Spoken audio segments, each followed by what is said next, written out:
Com vocês agora no ar, Rodrigo Almeida Teixeira, no canal História de Sucesso. Perde não! Tá nas mãos de Deus, pode acreditar. Bota fé na vida, confia que vai variar. Tá nas mãos de Deus, pode acreditar. Tudo tem seu tempo, mas tem que saber esperar. Alô, meu amigo Petit Barbosa, o famoso rei da Bahia. Boa noite para você. Tudo bem? Tudo bem, e você? Como é que você vai? Tô bem, rapaz. Graças a Deus. Melhor agora. Obrigado pela oportunidade, viu? Obrigado a você por ter aceito participar aqui conosco, viu? Tá, tamo junto. O programa vem bem a calhar para mim. Uma história de sucesso, não uma história de fama. Porra, essa que é o cara. Para mim, isso aí vem bem a calhar, viu? Ah, sim. Eu só agradeço.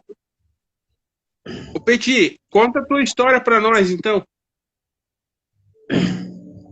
Rapaz, a minha história é meio triste, viu? Que preto na favela não tem aquela história bonita, né? A gente vem de uma família bem pobre, inclusive eu já vi aí que tem uma prima minha, vou botar o óculos aqui, tem uma prima minha aí na live para não deixar eu mentir sozinho, né? Pô, é o seguinte, nós somos de Copacabana, do Morro do Tabajara lá, Euclides da Rocha, Morro dos Cabritos, tá? Meu pai é nordestino, minha mãe é mineira, e nós éramos 4 filhos, mas, pô, a gente morava em barraco, sabe? Aquelas coisas assim. E o meu pai era um grande pandeirista, sabe? Ele tocava o pandeiro lá nas rodas, né? De samba, assim, com a galera. Eu aprendi a bater pandeiro com ele, mas ele não gostava que a gente tocasse pandeiro. E aí, pô, a gente não tem jeito, filho de peixe, peixinho é, né? Aí na minha família, dentro da história do samba, ao qual a gente se propõe, né? Rapaz, só tinha uma tia que frequentava o samba. Nós não tínhamos mais ninguém, apesar de ter inúmeros tios, primos, sabe? Só tinha uma tia nossa que frequentava. O nome dela era Rosenilha, mas ela era da pá virada. Ela sumia de casa, ficava 3 dias fora e depois aparecia de novo. E o apelido dela dentro da família, ou dentro da comunidade, era Tia Menina. Essa tia inspirou a mim, a minha irmã, depois veio a minha sobrinha também, que samba muito, né? E pouca gente na minha família se destacou para o lado do samba. Mas a música, na realidade, a música veio mais pela história do meu pai, que meu pai era meio repentista, né? Cearense. E ele era meio repentista, ele fazia os versos na hora. Meu pai era da pá virada, rapaz. Meu pai era um cara bom de verso, entendeu? E assim eu fui indo, rapaz. E depois eu escutava da minha casa, porque o meu pai e minha mãe, sendo nordestinos, dificilmente frequentava a quadra. Nós lá não éramos quadra, era escola de samba, não era escola de samba, era um bloco, né, carnavalesco, que era mini escola de samba. De lá a gente escutava, rapaz, e doido para ir, né? Às vezes esse bloco desfilava no próprio bairro lá, na rua, né? E a gente ficava doido para ir. E a gente, de vez em quando, ia, se misturava. Porra, tinha muita gente boa lá, rapaz. Muita gente boa, muito. Só que o samba era considerado malandro, malandragem, sabe? Samba era uma coisa de malandro. E eu admirava alguns malandros. Vou ser sincero. Eu admirava alguns malandros, porque o malandro andava bem alinhado, sabe? Chinelo de couro, bermuda bem passada, sabe? Pô, ficava... E depois, por fim, a minha mãe depois começou a me levar no samba, só para me divertir lá pelos 12 anos, né? Para me divertir lá. E era uma quadra, daquela bem antiga ainda, que era terreiro, né? Poeira mesmo, era um campo de futebol, e ali, de noite, o nosso bloco lá, né, ensaiava. Rapaz, eu comecei lá tocando chocalho, né? Tocava chocalho assim, doido para pegar um instrumento melhor, e era difícil. E aí comecei a conhecer algumas pessoas assim, mais velho, né? Eu só via aqueles caras jogando bola. No samba assim eu não tinha oportunidade de conversar com eles. Até que a minha oportunidade chegou, rapaz. Aí fui sair na escola de samba, mas como eu não tive, eu não tinha tanta oportunidade, eu procurei uma ala, saí numa ala aos 13 anos, 12 anos. Só que eu era de menor e tinha que sair escondido do juizado de menores, né? Mas eu consegui sair. E fomos lá. Aí eu comecei, saí uns 2 anos na ala, em 1969. E depois, em 1970, 71, 72, eu já passei para a bateria, já era ritmista. Rapaz, aquilo encheu meu ego, né? Fiquei feliz da vida, rapaz. Eu fiquei mais feliz do que pinto no lixo. Entendeu? Se emocionou muito quando virou ritmista? Rapaz, para mim eu tinha ganho o campeonato mundial de futebol, sabe? Quando eu fui escolhido, porque era escolhido, né? Quem ia sair, né? Eu aí, meu Deus, parecia que eu ganhei um prêmio Nobel da Paz. E minha mãe me ajudou bastante nessa coisa de ir, porque eu só trabalhava, a gente era pobre, né? E a gente não tinha tanta perspectiva. A minha mãe falou, não, você vai sair, porque, né? Ela me deu uma força. Poxa, isso aí foi muito legal para mim, sabe? Eu agradeço ela hoje, até não pela fama, mas pelo sucesso. Poxa, só que o tempo foi passando e em 76 eu fui para o quartel. E do quartel era meio difícil de frequentar os ensaios, mas teve uma briga, uma discussão, né, uma dissidência dentro da bateria, na escola de samba, de toda a diretoria, e eu, como já frequentava na bateria ali, eu peguei o apito, rapaz, me deram um apito e eu fui dirigir a bateria. Eu não entendia nada de tom, essas coisas assim, né? Eu não entendia mesmo, sou sincero a você, eu sabia que era primeira e segunda. A primeira era um volume, não era o ritmo, nem o andamento, né? Era o volume mais alto. A primeira era o volume mais alto. A segunda já era mais baixo, né? E eu aprendi isso aí, porra, caramba. Poxa, aí teve um cara, rapaz, que também eu agradeço, é um grande mestre para mim também. Ele foi compositor da Estácio de Sá, ele chama-se Luiz Chimbirra. Em 77, criaram o bloco Força Jovem do Cantão, lá mesmo, lá em cima no morro, lá na favela, e ele pegou e colocou lá. Só que daí os outros diretores de bateria voltaram também, mas eles gostavam de mim, porque eu já saía como ritmista, e eles me mantiveram. Só que eu não sabia que eu ia ser diretor. Mais uma surpresa, eu não sabia que eu ia ser diretor, rapaz. E todo mundo tirou medida da fantasia, pessoal da bateria, né? Em 77. E eu também tiraram a minha medida, rapaz. Poxa, eu fiquei triste, rapaz, no dia que chegou a roupa de todo mundo, de toda a bateria, chegou a roupa. Todo mundo pegou a roupa, aí a minha não foi, ó. E eu fiquei triste ali, eu não sabia o que estava vendo, o que houve. Aí eu perguntei por que a minha não foi, aí o cara falou assim, fica calmo, rapaz, fica calmo que a sua vem aí, a sua ainda vem. E a minha veio 2 dias depois, ó. Cara, foi outra emoção, que a minha quando veio terno, cartola, veio um bocado de coisa, veio diretor de bateria. Aí ninguém me segurou mais, né? Aí o crioulo ficou metido.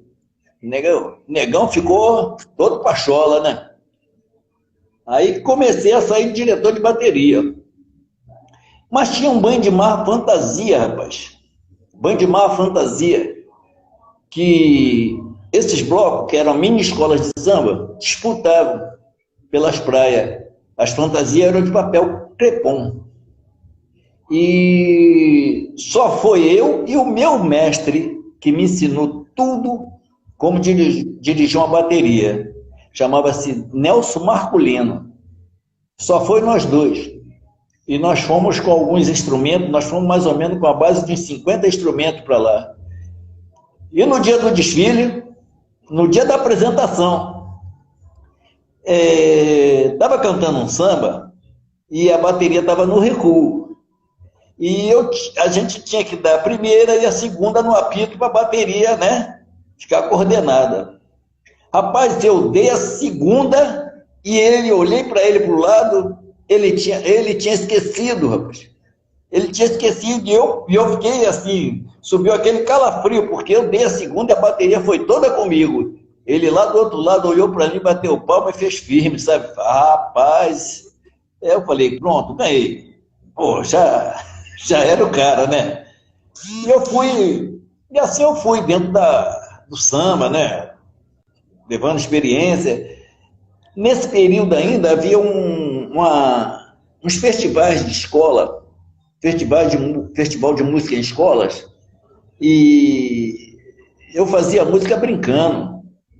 E tinha uma professora chamada Gunária, ela fez um festival e eu fiz um samba. Meu samba ganhou. Era Unidos Somos um Brasil para Frente, porque na época o Brasil tinha se demarcado o território marítimo. E ele ganhou 200 milhas de mar.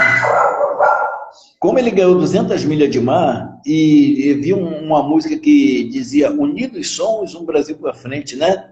Que festejava o Sesc Centenário da Independência em 1972. 1972, aí eu botei isso no samba. E a Gunária me ajudou, rapaz. Eu fui o campeão. Eu fui campeão no colégio, São Tomás de Aquino. Depois eu fui para um outro colégio, chamado Alencar Guimarães, que tinha uma professora chamada Glória, professora de música. Saía na Mangueira, e era meu xodó, né? Eu era o xodó dela. Poxa, aí assim foi vivendo. Bom, a partir de 1977 eu já passei a ser diretor de bateria e quase assim não fazia mais músicas, né? Só que em 1980, eu mesmo sendo diretor de bateria, eu tinha um colega, que Deus o tenha, meu irmão, meu amigo de fé, camarada, assim, e ele jogava muita bola, cara, ele jogava muita bola, me levava para os clubes para fazer teste, eu fiz teste em alguns clubes, né? Mas eu tinha que trabalhar, tinha que largar esse negócio, não podia continuar jogando bola, eu tinha que trabalhar. O nome dele é Claudinho do Cantão, rapaz. O cara era muito bom e ele veio para jogar bola em Manaus. Ele veio para jogar num time aqui de Manaus chamado Rio Negro. E dentro desse Rio Negro ele ficou com tempo e era profissional já e aí depois deu uns problemas lá no contrato dele aqui, né, aqui em Manaus. Ele aí voltou para o Rio e já ia jogar num outro time do Espírito Santo, onde ele também queria me levar. Poxa, era bem difícil para mim, né? Cheguei até ir uma semana lá no Espírito Santo, no Estrela, mas eu não tinha como ficar mais não. Já fui para o Campo Grande, lá do Rio, acompanhava meus amigos que jogavam no São Cristóvão, o clube que saiu o Ronaldinho Fenômeno. eu tinha um amigo muito especial também, alguns amigos especiais lá, que era o Ricardo Poca e o Austin, que foi lateral esquerdo do Santos, que jogou com o Pelé, jogou, né, com o pessoal todo. E o Claudinho, ele falou para mim, quando ele chegou no Rio, ele retornando ao Rio, ele falou assim para mim: eu estou com uma melodia na minha cabeça e queria botar uma letra. E nós não tínhamos a sinopse da escola para poder contar a história. Aí ele deu um jeito, arrumou, e nós sentamos num lugar, eu, ele e um outro rapaz, que na época era muito pequeno, né? Chamado Cavaquinho, o apelido. O nome dele é Jorge, mas o apelido é Cavaquinho. E o Claudinho foi fazendo a melodia e eu fui colocando a letra, né? Que era Pra Tudo Se Acabar na Quarta-feira. Rapaz, nós fomos campeões. Só que meu nome não podia entrar, assim como não entrou, né? Só que... Por que não podia entrar? Por que não podia entrar? Porque eu era diretor de bateria. Ah, tá. Eu era o diretor de bateria, não podia estar... Meu nome não podia estar envolvido como autor do samba. Entende? Mas eu também nem... no dia da final, eu não peguei no apito, não dirigi a bateria. Entende? E fiquei fora. Tinha só os outros lá. Mas nosso samba foi campeão. Eu torci muito, passamos a noite na rua, não tinha nem como comemorar, todo mundo comemorando com garrafa de cachaça. Só que eu não bebo, ó. Eu não bebo, mas todo mundo comemorando com garrafa de cachaça. Juntava um dinheiro aqui, juntava outro ali, mandava comprar uma garrafa de cachaça. Porque não era cerveja, não tinha como. Né? E eu não bebo, mas estava lá no meio deles. E assim foi indo, rapaz. Aí fiz um samba com José Cosme da Costa Soares, que é o Cosminho, meu amigo pra caramba. Nós fizemos um samba em 78 para uma escola, um bloco. Na época todos eram bloco. Um bloco lá do Leme, né? Aí fizemos um para o Alegria de Copacabana, só que nós não ganhamos. E eu continuei no samba lá, sendo diretor de bateria do Vila Rica, onde eu nasci. Só que em 82, o que aconteceu? Eu fiz um concurso da aeronáutica, passei, fui embora para Salvador. Mas eles me mantiveram como diretor de bateria no Rio. Aí eu tirava minhas férias no carnaval. Recebia o samba através de fita e continuava, porque não era um diretor só, né? Eram 3 diretores, 4 diretores de bateria, 3, 4, entendeu?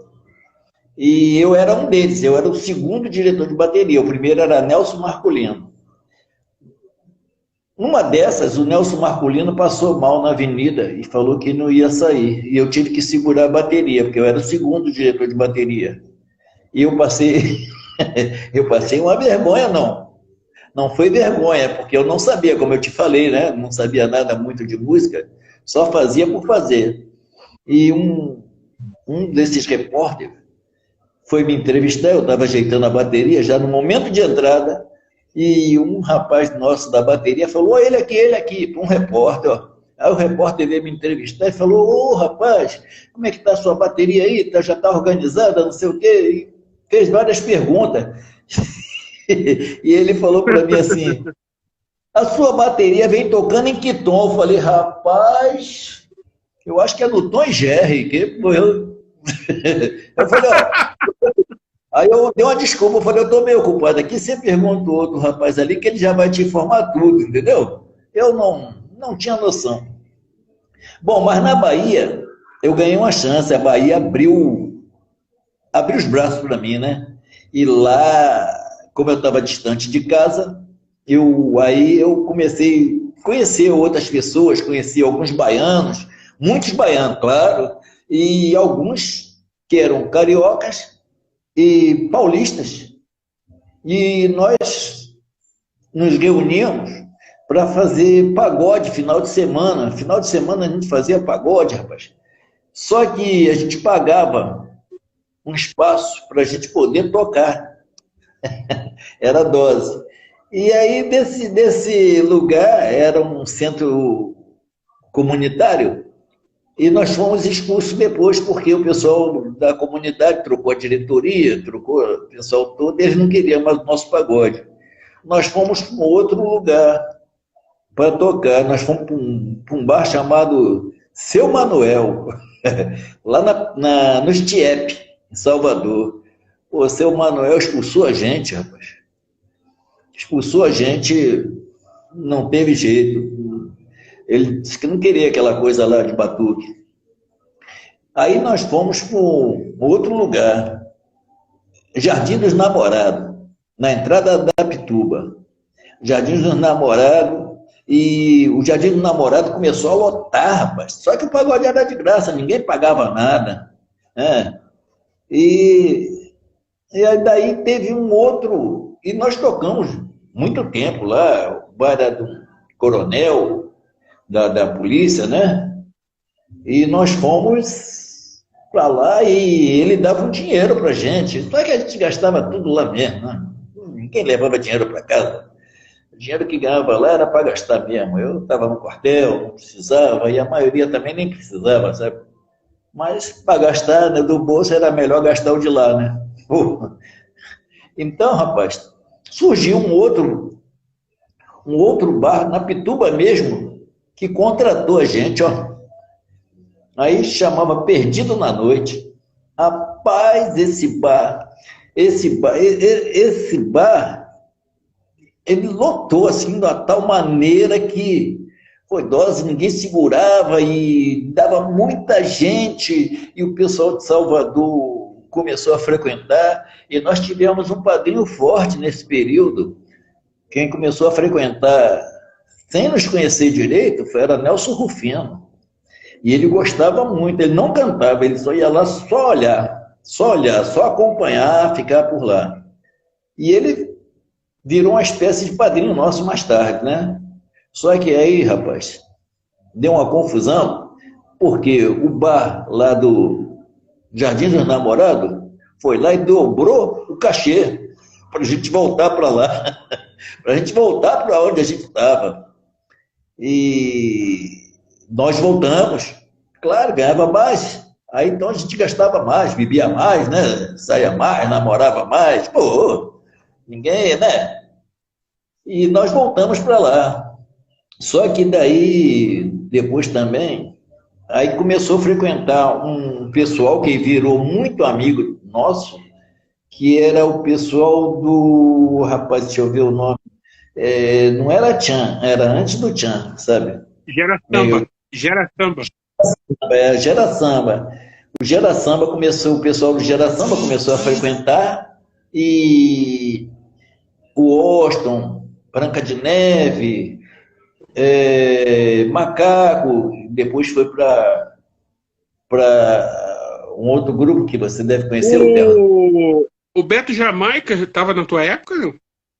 Não, o Beto Jamaica não. O Beto Jamaica não estava. O Beto Jamaica já fazia parte de um outro grupo, mas não andava com a gente, não. Quem andava era o Austin, andava o Branca de Neve, andava o Mário, andava o Macaco, esses são do Terra Samba. O Austin era do Gera Samba, né?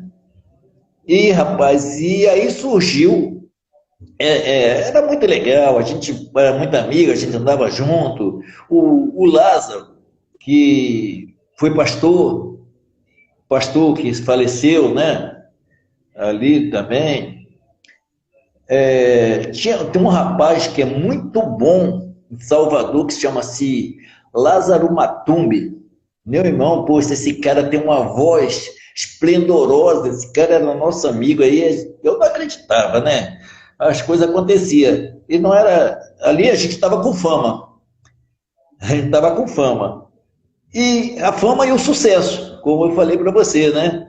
O sucesso era só tocar e ser conhecido por todo mundo. A gente estava fazendo aquilo que a gente queria, né? E conhecemos muita gente num bairro que é assim, talvez o reduto do samba, lá em Salvador, que é Garcia, rapaz. E no Garcia apareceu tanta gente, muita gente boa, muita gente importante para nós, sabe? E convidava a gente para tudo quanto é lugar, mas nós não abandonamos ainda o Jardim dos Namorados. Continuava tocando. Sexta-feira era compromisso, entendeu? E assim foi indo, né? Até que surgiu alguém para empresariar. E eles tinham dois grupos para empresariar. O empresário que entrou, eu não lembro o nome dele agora, mas ele é muito meu amigo, depois viramos amigos pra caramba, e ele tinha o nosso grupo e o Gera Samba. Mas o Gera Samba era todo da terra, entende? E aí ele, não, vou financiar, vou promover o pessoal da terra, claro, tá certo, e até porque a gente nem tempo tinha, né? Todo mundo trabalhava, tinha gente na Petrobras, tinha gente na Nitrofértil, empresa de petróleo, o pessoal que tocava com a gente, a maioria também militar, e assim a gente foi vendo, e outros grupos que foram surgindo, alguns já existiam, bem da verdade, alguns já existiam, a gente que não tinha conhecimento, né? Mas se tornaram amigos da gente, e muita gente frequentava o nosso pagode. Bom, o nosso pagode, ele foi depois saindo de lugar, fomos para um tal de Manga Rosa, na Barra, saindo do Jardim Namorado, foi para Manga Rosa, fomos para várias casas. E o detalhe maior é que a gente era chamado para acompanhar os artistas que iam para Salvador. A Bete Carvalho, Bezerra da Silva, nós acompanhamos esse pessoal, sabe? E era legal, a gente não ganhava dinheiro, mas era feliz pra caramba. Era todo mundo feliz, né? E, rapaz, deixa eu ver, para não esquecer o detalhe.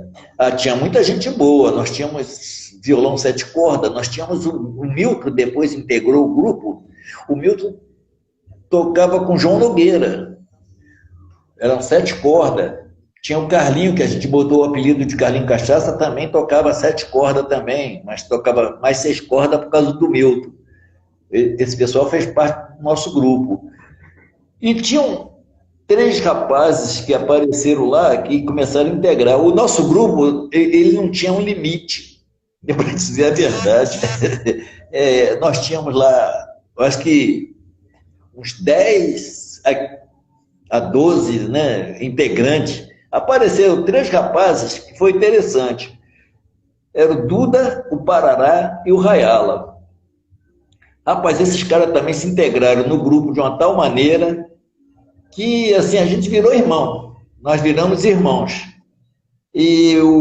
Só que a gente não sabia até onde esses caras chegavam. Rapaz, o Rayala nos surpreendeu. O Rayala era de uma família de músicos. E o pai dele era maestro, sabe? Um maestro chamado Maestro Vivaldo, e até hoje o nome da rua onde ele mora foi trocada para o nome do pai dele, Maestro Vivaldo. O irmão dele é o que tocava na timbalada, Augusto Conceição. E esse pessoal todo fazia parte do nosso grupo, rapaz. Só que não tinha perspectiva, né? Não tinha perspectiva. Depois de um tempo, eu saí do grupo, eles formaram outro grupo, o nosso grupo acabou. Enjoou também, né? Ninguém era profissional. Enjoou. E aí tentamos até um outro grupo lá, Coisa de Pele, que quem nos chamou, um cara também muito bom, cara que, assim, abriu os caminhos de Salvador para nós, levando a gente para festival, Almir do Apache do Tororó, que é um bloco lá de Salvador. Almir levou a gente. Tinha um senhor que faleceu há pouco tempo, que virou muito amigo da gente, Zé Cutia, um grande compositor.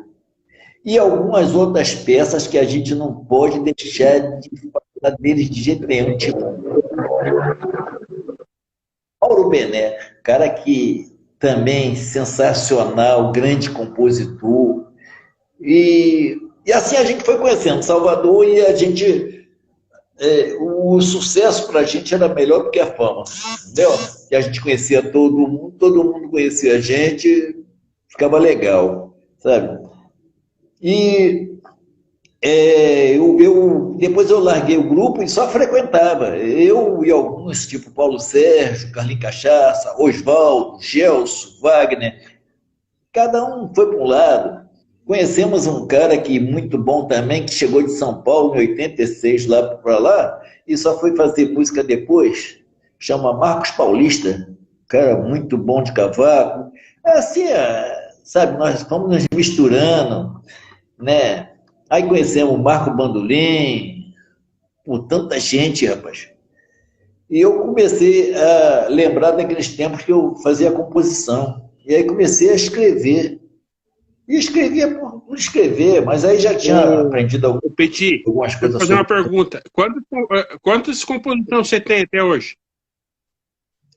Rapaz, olha, para ser sincero, é difícil contar. Eu posso, assim...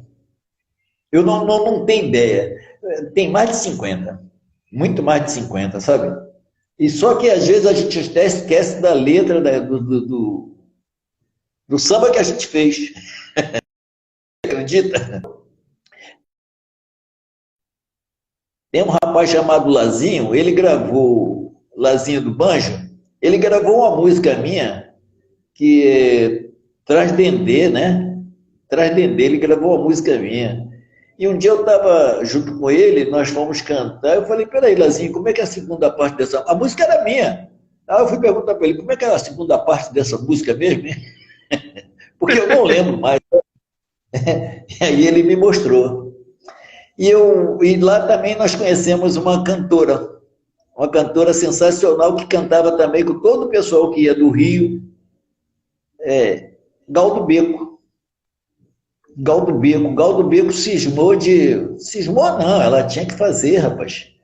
Ela tinha muito nome, né? Ela era uma vendedora, ela trabalhava em barraca de praia, depois montou um bar para ela, e ela mostrou o talento, onde ela cantava pra caramba, canta até hoje. Ela cantou junto com o pessoal do Negritude, cantou com o Zeca Pagodinho, já cantou com o Neguinho da Beija-Flor. O dia que a Beth Carvalho foi fazer um vídeo, né, um vídeo lá em Salvador, no teatro, falou com o Galdo Beco que queria que os compositores fossem. Galdo Beco ligou para nós e falou, só vocês, não pode dizer mulher, namorada, nem nada, ela quer conversar com vocês. E nós fomos convidados para ir ao teatro para ver a gravação do vídeo dela, né? Da Beth Carvalho. Foi legal. E quando o Galdo Beco fez esse CD, o que eu fiquei feliz, claro, eu sempre, graças a Deus, eu vejo como sorte. Tinha vários compositores.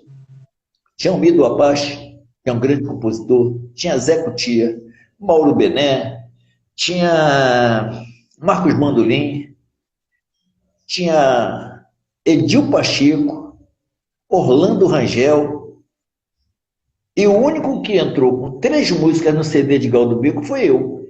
Mas isso não quer desmerecer os outros, não. Eu fiquei feliz, rapaz. Fiquei muito feliz mesmo, que eu tinha 3 músicas no CD de Galdo Beco. Todo mundo conhece.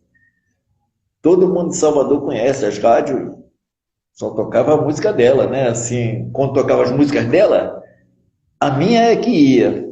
Rapaz, eu não tinha como não ficar feliz, né? E assim eu fui fazendo.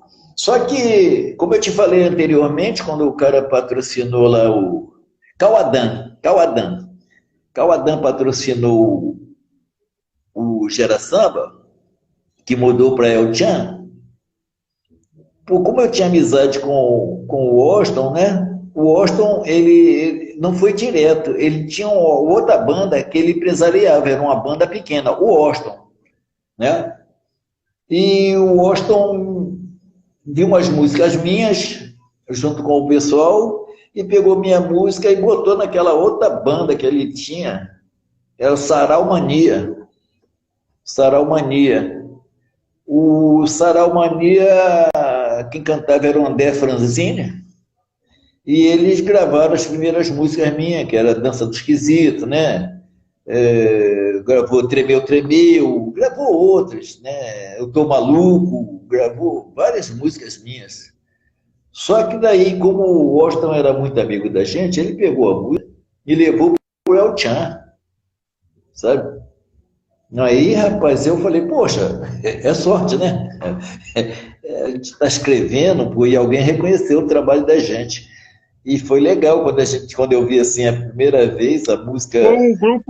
Com o grupo El Chan, você tem aquela Alô Chan, né? Ou tem mais alguma? Disque Chan. O nome da música é Disque Chan. Aí então, tem a Tremeu, Tremeu. Então, Disque Chan, você só tem essa com o grupo El Chan ou tem mais? Não, tem Tremeu, Tremeu. Tem outras, entendeu? Tem outras. Ah, sim. Eles me deram uma oportunidade, sabe? A Tremeu, Tremeu, ela foi no segundo concurso, no concurso de quem ia substituir o Beto Jamaica, que foi o Renato, né? E essa música entrou lá. Foi uma das primeiras músicas que o Renatinho cantou. Entendeu? E o que deixou a gente muito feliz, que deixou eu muito feliz, rapaz, também, que foi no concurso da Morena do Tchan, a minha música também foi uma das mais tocadas, sabe? Foi uma das mais tocadas na televisão. A primeira vez que eu assisti no programa do Gugu. Pô, aquilo ali, eu nunca ia esperar, né? Que um dia minha música estaria tocando assim, né? No Faustão também tocou bastante, hein? Foi no mesmo dia, mas só depois. Primeiro no mesmo dia. Aí passou, o Gugu colocou a gravação, né? E no mesmo dia apareceu o concurso El Chan. Já tinha sido programado, só que eu não esperava que minha música estava lá. Aí foi quando a Sheila Carvalho entrou. A minha música foi uma das mais tocadas, né? E aí, pô, veio aquele negócio, veio dinheiro. Veio dinheiro, né? Hoje ganhei dinheiro bom, rapaz. Tinha dinheiro bom que eu não imaginava. Não imaginava, não. Para a época de 96, o Washington chegou para mim e perguntou para mim assim: você está precisando de dinheiro? Eu falei, claro, estou sempre precisando de dinheiro. Ele falou, então não diz que foi eu que te falei, não. Vai lá. Pô, eu ganhava 2 mil e pouco. Ele falou, vai lá e pede 4 mil. Eu falei, meu Deus, não acredito. Sabe? Aí eu fui lá. Aí eu pedi 4 mil. Cheguei lá e ele era um dos sócios, né? Ele falou, não diz que foi eu que te falei, não. Mas vai lá e pede 4 mil de adiantamento. Advance. Aí eu falei, poxa, fui lá, pedi os 4 mil. O cara perguntou, o rapaz lá perguntou para mim, pô, tu deve ganhar bem, né? Pô, para tu chegar aqui e pedir 4 mil reais. Aí eu falei, se puder, tudo bem. Se não puder, eu vou fazer o quê? Daí o cara falou assim, eu vou fazer o seguinte, eu vou te adiantar 2 mil aqui. Eu falei, pô, rapaz, eu saí feliz, igual no lixo, né? Já não era dono de mim. Pois é. E aí, quando veio o dinheiro, passou uns meses, eu não aguardei, eu não esperava receber tanto dinheiro. Eu recebi dinheiro, eu recebi ali, na época, eu recebi em torno de uns 18 mil reais. Falei, meu Deus, comprei um carro novinho, comprei bicicleta para meus filhos, comprei sofá para casa, pô, eu mobilei tudo, sabe? Pô, rapaz, e foi muito legal isso. E aí depois vieram outras músicas. Só que tem um detalhe. Eu nunca aprendi a tocar cavaquinho, né? Eu dou umas pernadas aqui, mas eu não sabia tocar cavaquinho. E uma vez os caras me ensinaram um pouco para nós, viu? Você não quer dar uma tocadinha aí para nós? Rapaz, eu vou ter que fazer uma manobra aqui para tocar um pouco para você, mas é bem difícil, né? Que meu celular se não puder, não tem problema. Se não puder, não tem problema. Continua contando a tua história que eu tô adorando. O meu celular está escorado justamente no cavaquinho. Deixa eu te mostrar.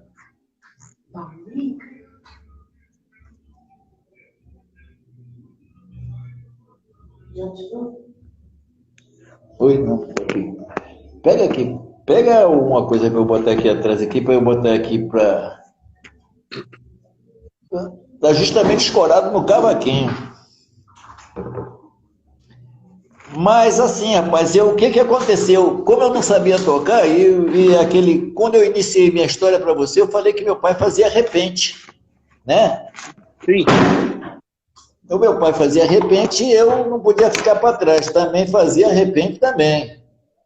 Mas eu aprendi uma coisa que o cara me ensinou, o seguinte, os caras me ensinaram uma nota, um acorde, né? Chamado Dó.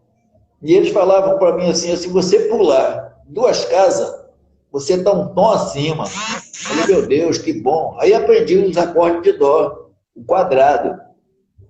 E aí depois eu aprendi o de Ré. Falei, pô, fiz a mesma posição pulando 2 casas. E eu comecei a ver e fazer repente com esse Ré maior. Só que as bandas da Bahia, elas cantam em Sol. Mas eu falei, não, mas cada um canta no seu... Aí eu perguntei um maestro, que era o maestro da banda do quartel, ele falou para mim, cada um canta no seu tom, rapaz. Eu falei, é? Aí comecei a fazer repente dentro desse tom, Ré. Só que era a mesma coisa, não mudava nada. Então, da mesma forma que eu fiz Disque-Tchan, eu fiz a Dança do Esquisito, eu fiz Tremeu, Tremeu, eu fiz Eu Tô Maluco, fiz diversas músicas. Era a mesma coisa, não mudava nada, eu só mandava a música para lá e lá eles é que ajeitavam, sabe? Desculpa. Lá eles ajeitavam e colocavam um bocado de instrumento que eu nem sabia que ia entrar, que eu nem tinha ideia que aqueles instrumentos entrariam. Qual foi a música que você mais ganhou dinheiro com ela? Disque-Tchan. Eu pego a tcheca, solta a tcheca, leva a tcheca, põe a tcheca pra sambar. Ei, tchan, alô, tchan, sabe? Sei. Essa música foi a música que mais me deu dinheiro. E a outra foi a Dança do Esquisito.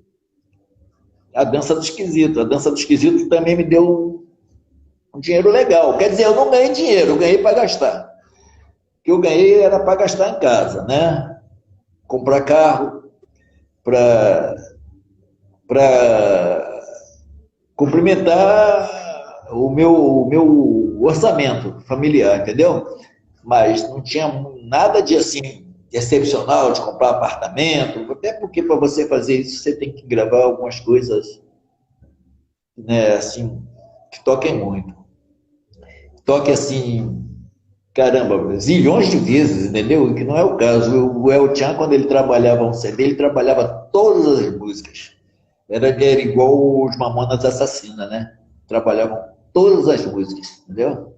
E compositor não ganha essas Coca-Cola todas, né? Pouca gente sabe que o compositor, num CD, a parte que cabe a todos os compositores para ser dividido é de 6,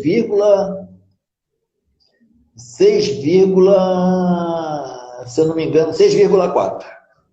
Entendeu? O restante é da editora, da banda, da cantor, sabe? 90 e poucos % é deles lá. A gente não ganha esse dinheiro todo. Mas, pô, para quem não tem nada, metade é dobro, né? Ah, com certeza. Pois é. Posso tocar uma música para você, talvez assim. O que eu podia tocar para você? Você fala música minha, né? Isso. Deixa eu ver aqui, rapaz, se eu ainda lembro de tocar, que eu não toco, né? Quem toca são meus filhos. E eu costumo dizer que eu não canto. A última vez que eu cantei, só apareceu uma rádio. A Rádio Patrulha. Entendeu? Eu vou fazer isso aqui para ver se eu consigo. É gostoso o seu jeito, moleque, de me provocar.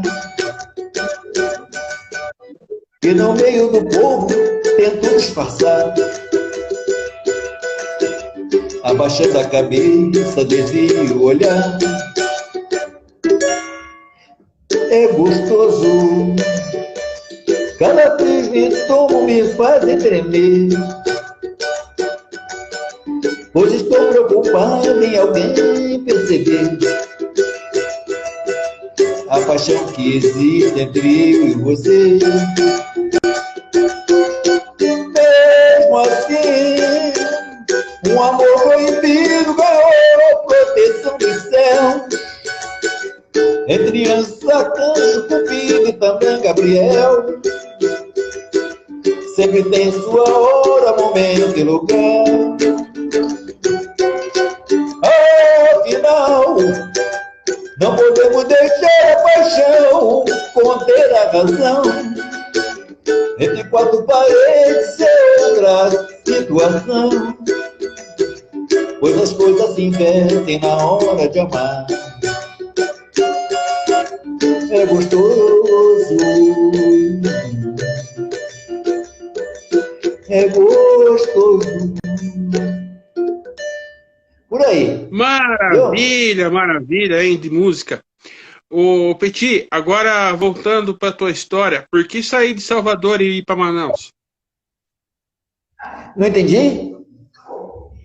Por que sair de Salvador e morar em Manaus? Olha, é aquele caso, tem um negócio que a gente disse, que manda quem pode e obedece quem tem juízo, não é isso? A minha profissão é militar, sabe? Samba é só uma diversão, música é uma diversão, sabe? Eu não sou músico, já tentaram me levar para banda de música. Eu sou militar, rapaz. E eu estou até na reserva, mas tem um hino do Flamengo que diz uma vez Flamengo, sempre Flamengo, né? Então, o militar também é assim, uma vez militar, sempre militar. Então, a gente vai aonde as pessoas mandam, né? E a gente tem bolso, barriga e família, né? A gente tem que obedecer. Manda quem pode, obedece quem tem juízo, né? E eu vim para cá, para Manaus, entendeu? Mas não me arrependi, te juro por Deus, que Manaus é um celeiro, pois. Manaus é um celeiro de bambas. Manaus tem muito pagode que muita gente não imagina o tanto de casas de pagode que tem aqui, sabe? E muita gente boa, tem Paulo Onça, Júnior Rodrigues. Júnior Rodrigues é um cara que gravou com Alcione. Paulo Onça ganhou até samba da Grande Rio, além de ter gravado com Jorge Aragão, Chico da Silva, e muitos outros. Papaco, que tem uma história no samba do caramba, tem músicas aí que todo mundo canta, inclusive Rio e São Paulo, né? Porra, tem tanta gente. Então, música tem tudo quanto é lugar. Eu vou até retornar um pouquinho assim, minha história para você, porque eu desfilei numa escola de samba, vírgula, o Macedo, que é um baiano, ele fez essa escola de samba lá em Salvador, que é a Lira, e ele quis homenagear todas as escolas de samba que tinha em Salvador. Essas escolas de samba de Salvador, os desfiles de escola de samba de Salvador, acabaram em 78. Eu cheguei 4 anos depois. E ele fazia um samba exaltação, ele fez um CD com samba exaltação. Bom, antes de tudo, para te falar quem é o Alaú Macedo, Alaú Macedo foi um cara que ele, baiano, foi para o Rio, e lá ele concorreu alguns sambas enredo, né? Em algumas escolas. Só que é o seguinte, ele foi tricampeão de samba enredo no Salgueiro, sabe? E depois ele se mudou para os Estados Unidos. Ele casou nos Estados Unidos, voltou e queria homenagear as escolas de samba. E ele... Foi uma coisa engraçada. Ele pediu para fazer samba exaltação. Cada um escolhia uma escola de samba e fazia, né? Fazia o seu samba. E eu, por ter sido diretor do Vila Rica, que o Vila Rica depois virou escola de samba também, eu não cheguei a falar isso para você. O Vila Rica virou escola de samba, deixou de ser bloco e passou a ser... E o Alaú Macedo um dia me chamou, escolhi, falei, pô, vou escolher essa escola aqui porque eu fui pelas cores, era azul e amarelo, né? Aí eu falei, pô, tem as mesmas cores da minha escola lá no Rio. Eu vou por essa daqui, ó. Escolhi Unidos do Politeama. E quando eu escolhi Unidos do Politeama, né?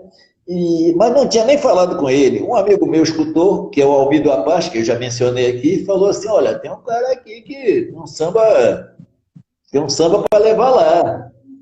E eu não tinha amizade com a Alaô Macedo. Aí a Alaô estava lá nesse pagode onde nós estávamos juntos, aí me chamou e falou assim, você tem samba para levar lá? Eu falei, tenho.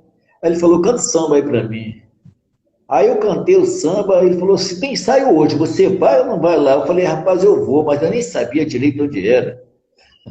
De ser sincero, eu falei, eu vou. Aí ele falou, não, mas eu quero você lá, que hora você vai estar?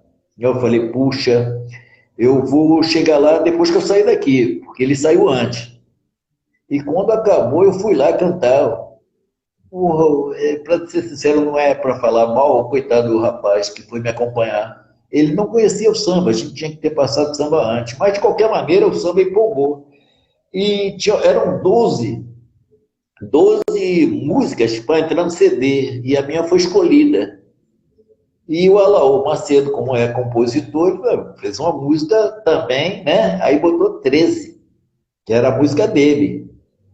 Primeiro homenageando as 12 escolas de samba e a 13ª música em exaltação a todo o samba de Salvador.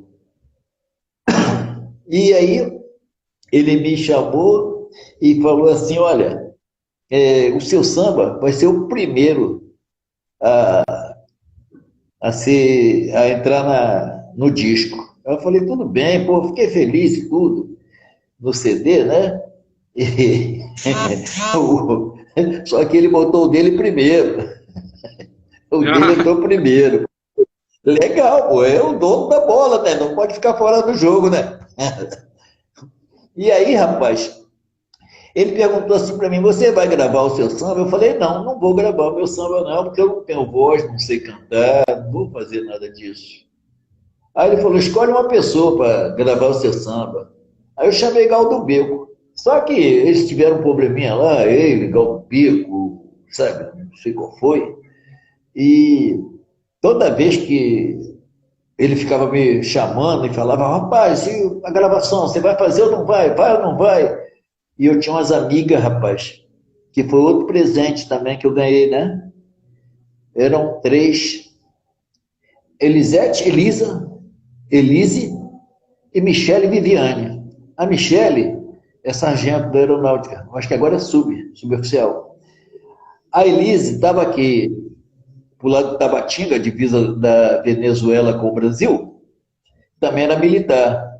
E a Elisete é a mãe das duas. Mas, rapaz, essas meninas cantavam muito. E quando a Elise escutou o meu samba, escutou o samba pelo telefone, escutou meu samba, gostou pra caramba, e ela cantava muito. O apelido dela em Tabatinga era Alcione, o apelido dela, porque ela cantava nos bares lá de Tabatinga. E quando ela gostou, e logo assim em seguida ela foi para Salvador.